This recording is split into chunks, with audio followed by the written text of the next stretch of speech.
Hi, welcome to Lies and Secrets channel. We hope you will have fun with us. Enjoy watching. I never thought my life would turn into a scene from a soap opera, but here I am, Luna, the woman who once had it all, now sitting in a diner with nothing but a cup of coffee and a heart full of secrets. My marriage to Alexander was a silent battlefield where every morning felt like a march into the unknown. But today something inside me snapped. As I looked into Edward's trusting eyes, the only creature in our home who truly saw me, I whispered a plan so scandalous, so daring it could either set me free or destroy everything. Would you dare to take a step into the unknown with me? Keep watching to find out how one desperate act changed everything. The year was 1899 and 74, and the air in our small suffocating house was thick with the stench of deceit and desperation.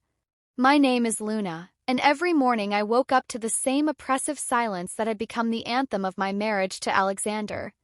The sun barely peeked through the heavy drapes, casting long shadows across the room where Alexander lay. His back turned to me. As always, I could feel the weight of his indifference, a silent accusation that hung between us like a noose. I slipped out of bed, my feet cold against the wooden floor, and made my way to the kitchen. There, sitting by the back door, was Edward, our loyal bulldog. His eyes met mine, and in that moment I saw a reflection of my own trapped soul. Edward, with his wagging tail and eager eyes, was the only one who seemed to notice me, to care. As I prepared breakfast, the mundane act felt like a ritual of my own personal purgatory. Alexander would come down his face, a mask of disinterest, and we'd eat in silence. But today was different. Today I felt the stirrings of a rebellion, a desperate need for something, anything to break the Edward Alexander. I started, my voice barely above a whisper. "We need to talk." He looked up. His fork paused midair, a flicker of annoyance crossing his features. "What about?" I hesitated, the words heavy on my tongue. "About us, about this life we're living."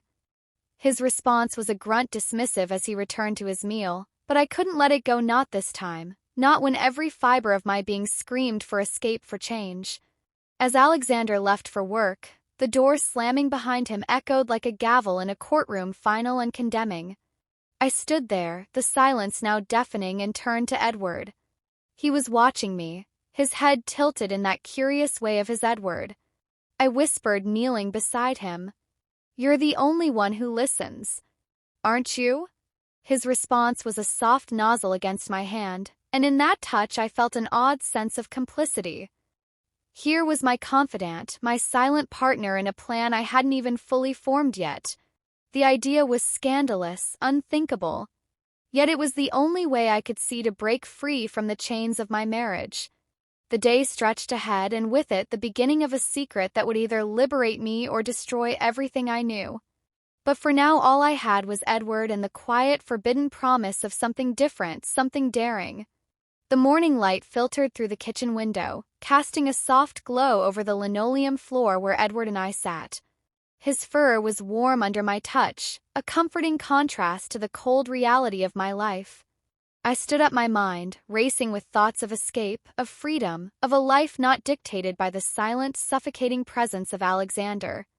I busied myself with the day's chores, each task a step in the dance of domesticity that I had grown to despise, the laundry, the dusting, the endless cycle of cleaning that seemed to symbolize my own trapped existence.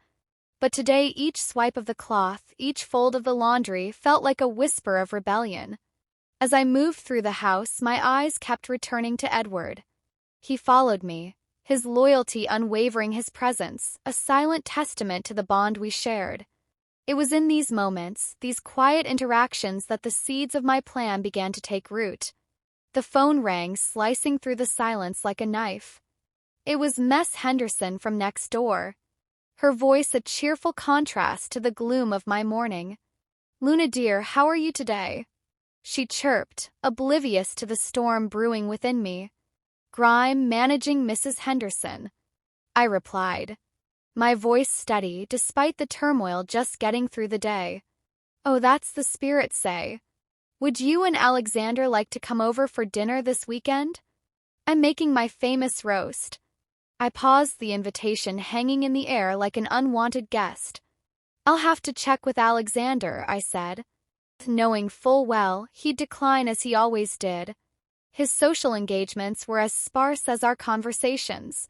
After hanging up, I felt the walls closing in again. The thought of another weekend trapped in this house and this marriage was unbearable. I looked at Edward, his eyes full of an innocent trust, and a plan began to solidify. Edward, what if we did something different? I murmured more to myself than to him. What if we broke the rules? Just a little. The idea was scandalous, but in my mind it was the only way out, not just from the house but from the life I was living. I needed to feel something, anything other than the numbness that had settled over me like a fog. The day wore on, and with each passing hour my resolve grew stronger. I found myself planning not just for the mundane tasks of the day, but for a future where I wasn't just Luna, Alexander's wife, but Luna, someone with her own desires, her own voice.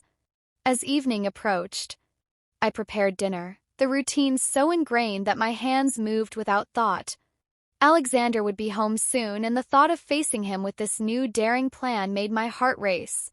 But for now I had Edward and the quiet, forbidden promise of change. The door creaked open, and Alexander's heavy footsteps announced his return.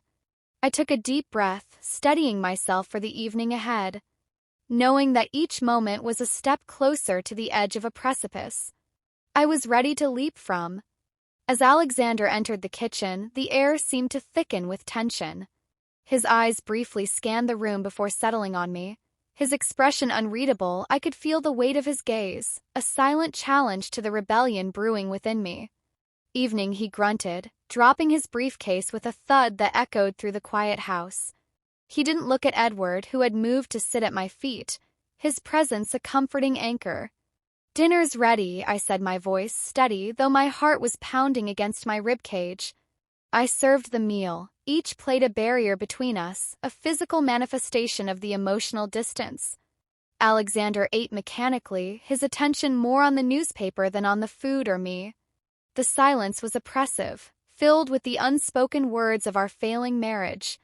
I watched him trying to muster the courage to speak, to break through the barrier of indifference. "Alexander," I began, my voice cutting through the silence like a knife. "I've been thinking about us, about what we've become." He looked up, his fork pausing in midair, a flicker of surprise or perhaps irritation crossing his face.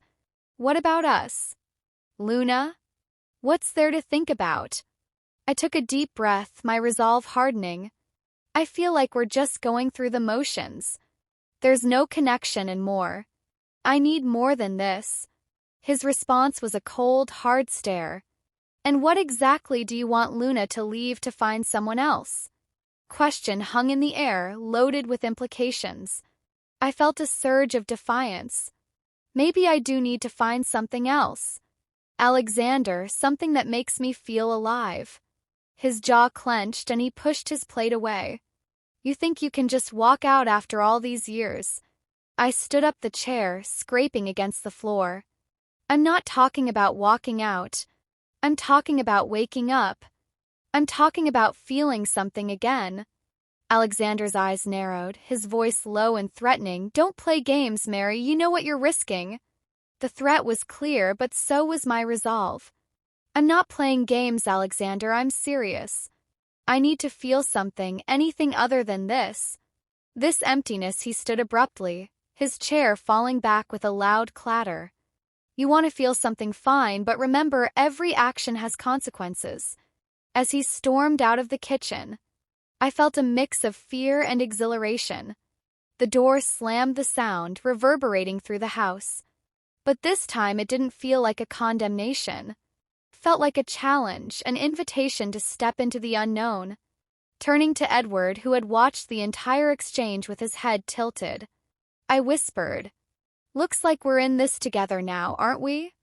The evening stretched on the silence, now a different kind, one of anticipation rather than despair. I cleaned up the kitchen, each movement deliberate, each thought a step closer to my plan. Edward followed me, his loyalty a silent promise of support. Later, as I lay in bed, the space beside me empty, I let my mind wander to the possibilities. The idea of breaking free from the chains of my marriage was terrifying yet thrilling. I thought of Edward, of the comfort he provided, and how that comfort could morph into something more, something forbidden yet liberating. The night was deep, and in the darkness my plan took shape. It wasn't just about infidelity, it was about reclaiming my life, my desires, my voice. Edward, in his innocent loyalty, had become the symbol of my rebellion, my escape from the suffocating grip of my marriage.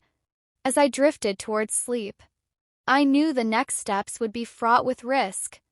But for the first time in years I felt alive, driven by a purpose that was mine alone. Path ahead was uncertain, but one thing was clear: I was no longer content to be just Luna, Alexander's wife. I was Luna, seeking her own path with or without Alexander's approval. The next morning the house was eerily quiet, the usual sounds of Alexander preparing for work absent.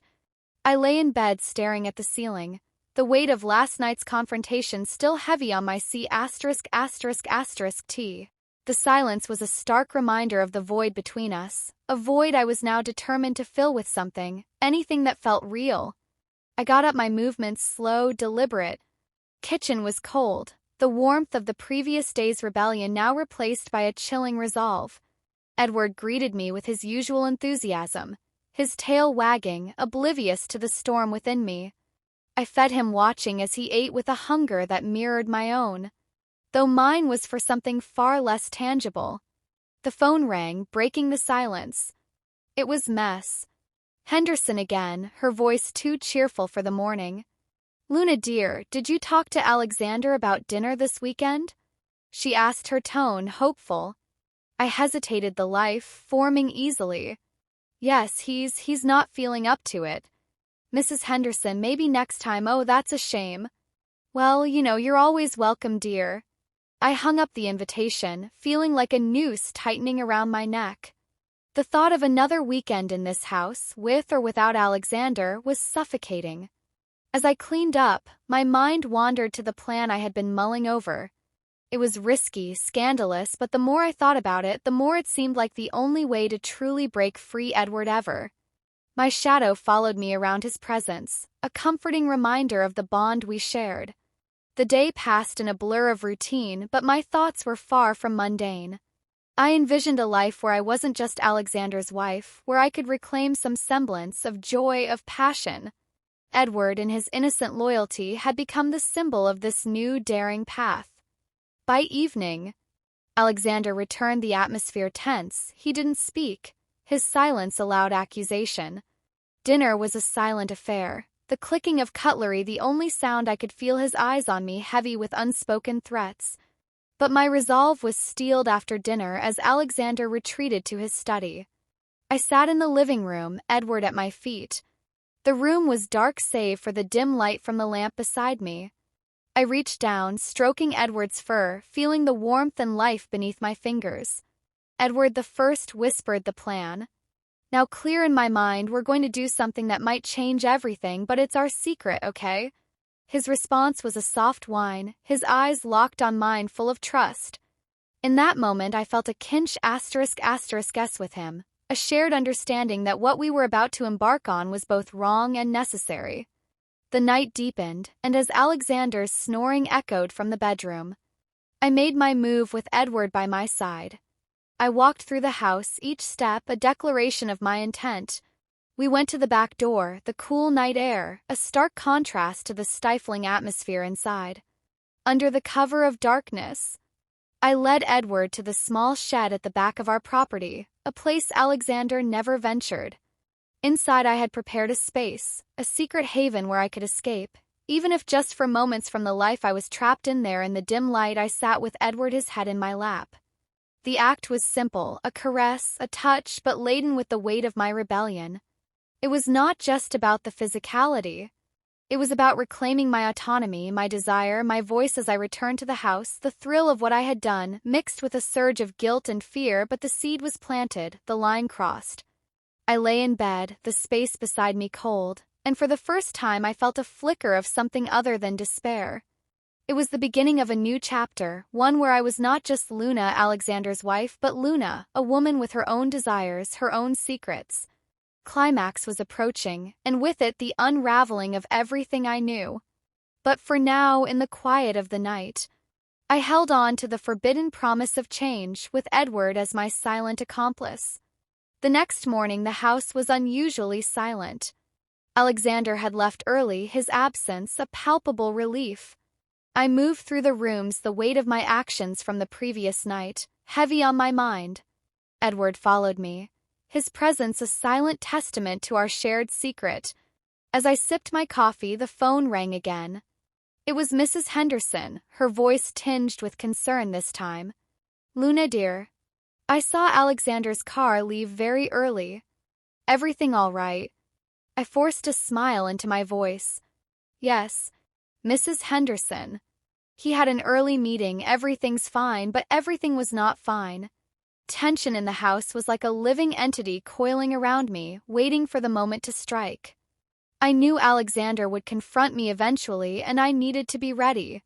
The day dragged on each tick of the clock, a reminder of the storm brewing. I busied myself with chores, but my mind was elsewhere, replaying the moments in the shed. The forbidden touch, the rush of defiance. When Alexander finally returned, the atmosphere shifted. His eyes, usually dull with disinterest, now burned with a cold fire. He didn't speak as he entered, his gaze sweeping over me before settling on Edward, who sat by my side, his tail thumping softly against the floor. "Luna," Alexander's voice was low, controlled. "We need to talk." I nodded, my heart racing. Knowing this was the moment of reckoning, we moved to the living room, the air thick with unspoken accusations. "What happened last night?" "Luna," his tone was icy, his eyes never leaving mine. I took a deep breath, the confession on the tip of my tongue, why I needed to feel something, Alexander, something real. I felt trapped, and I trapped. He cut me off, his voice rising. "You felt trapped, so you decided to, what, betray me with our bulldog?" The words hung between us, grotesque and surreal. I could see the disgust, the betrayal in his eyes, but also something else hurt. It wasn't about betrayal, Alexander. It was about me, about feeling alive again. "You've been so distant, so cold." I needed something, someone to see me. Alexander's face contorted with anger, but beneath it I saw the flicker of realization. "You think this is about me not seeing you? You think this justifies what you've done?" "No, it doesn't justify it." I admitted, my voice barely above a whisper, "but it explains it. I was desperate." Alexander, desperate for connection, for warmth. He stood abruptly, pacing the room, his hands clenched into fists. "And you found that with Edward, our bulldog." The absurdity of the situation hit me, the scandal of it, but also the truth. Yes, in a way, he was there for me. When you weren't, he listened, he cared. Alexander stopped, pacing his back to me. A silence stretched heavy with the weight of our crumbling marriage. When he turned, his face was a mask of resolve. "This ends now. Luna, you've crossed a line that can't be uncrossed. I want you out, I want you gone." The finality in his voice was like a physical blow. I stood the room, spinning slightly. "And what about Edward? He stays? He's my bulldog." Through all, the words were a knife, severing the last thread of our bond. I looked at Edward, his eyes wide, sensing the tension. My heart ached, not just for the loss of my marriage, but for the loss of my confidant. My escape. Packed a small bag, my movements mechanical. Alexander watched, his expression unreadable. As I walked to the door, Edward followed, his tail down, sensing the shift in his world at the threshold. I paused, looking back at Alexander. "I'm sorry, Alexander, for everything." He didn't respond, his gaze fixed on the floor. I stepped out the door, closing behind me with a soft click, a stark contrast to the slamming of the previous night. Outside, the world seemed too bright, too loud. I walked away from the house, from the life I had known, with nothing but the clothes on my back and a heart full of conflicting emotions. The climax had arrived, not with a bang, but with the quiet closing of a door, marking the end of one chapter and the uncertain beginning of another. As I walked down the street, the weight of my small bag felt like the burden of my entire life. The sun was setting, casting long shadows that seemed to stretch out before me, mirroring the uncertainty of my future. My heart was a mix of liberation and loss, the thrill of freedom tempered by the sting of rejection and the absence of Edward. I found myself at a small diner, the kind where the coffee is always too strong and the pie is a little too sweet. I sat at the counter, my hands wrapped around a steaming cup, the warmth seeping into my bones. The waitress, a woman with kind eyes and a knowing smile, placed a slice of apple pie in front of me. "Rough day?" she asked, her voice gentle. I nodded, not trusting my voice. You could say that she leaned in her voice, dropping to a conspiratorial whisper. "Sometimes the hardest part is the first step away." Her words resonated a balm to the raw edges of my soul. I took a bite of the pie, the sweetness a stark contrast to the bitterness of my situation. As I ate, I reflected on the events that led me here. The affair with Edward, scandalous as it was, had been my cry for help, a desperate act to feel something in a life that had become numb. Thank you for watching. If you like this story, please subscribe to our channel to receive more stories every day. Share with us what you think of this.